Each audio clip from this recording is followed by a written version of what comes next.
Hello दोस्तों, कहानी संग्रह चैनल में आपका स्वागत है। आज हम सुनेंगे पंचतंत्र की कहानी बूढ़ा आदमी, युवा पत्नी और चोर। सालों पहले एक गांव में सूरज नाम का किसान अपनी पत्नी के साथ रहता था। किसान बूढ़ा था, लेकिन उसकी पत्नी जवान थी। इसी वजह से किसान की पत्नी दुखी रहती थी। वो हमेशा अपने ही जैसे जवान पुरुष से शादी करने की चाहत मन में रखती थी। महिला के मन की बात को एक चोर समझ गया। वो रोज महिला का पीछा करने लगा।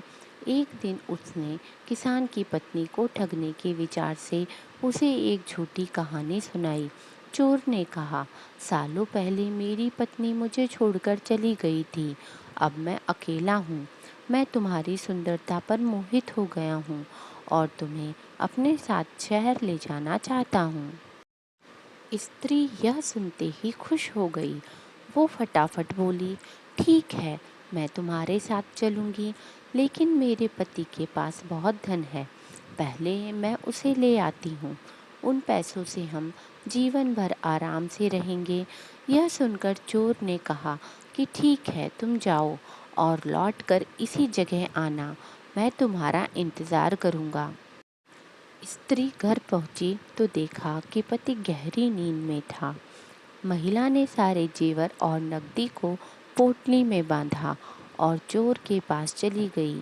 किसान की पत्नी को आते देखकर चोर के मन में हुआ, अब मैं बहुत जल्दी धनवान बनने वाला हूँ। बस अब इस महिला से पीछा छुड़ाने की तरकीब निकालनी है। तभी किसान की पत्नी चोर के पास पहुंची। उसके पास पहुंचते ही दोनों दूसरे शहर की ओर निकल गए। कुछ दूर चलने के बाद रास्ते में एक नदी मिली।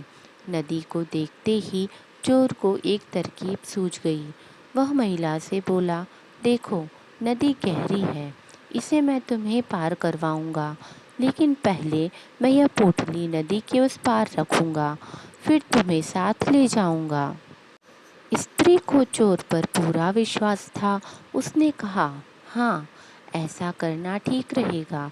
फिर चोर ने कहा, देखो, तुमने भारी जेवर पहने हैं, ये जेवर भी तुम मुझे दे दो, ताकि तुम्हें नदी पार करने में कोई बाधा ना हो।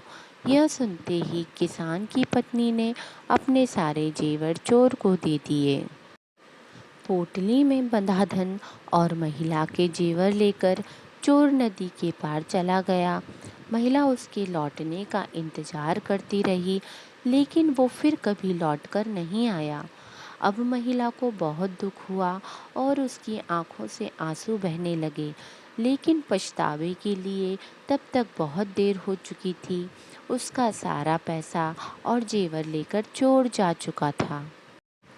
कहानी से सीख, धोखेबाजी का फल हमेशा बुरा ही होता है।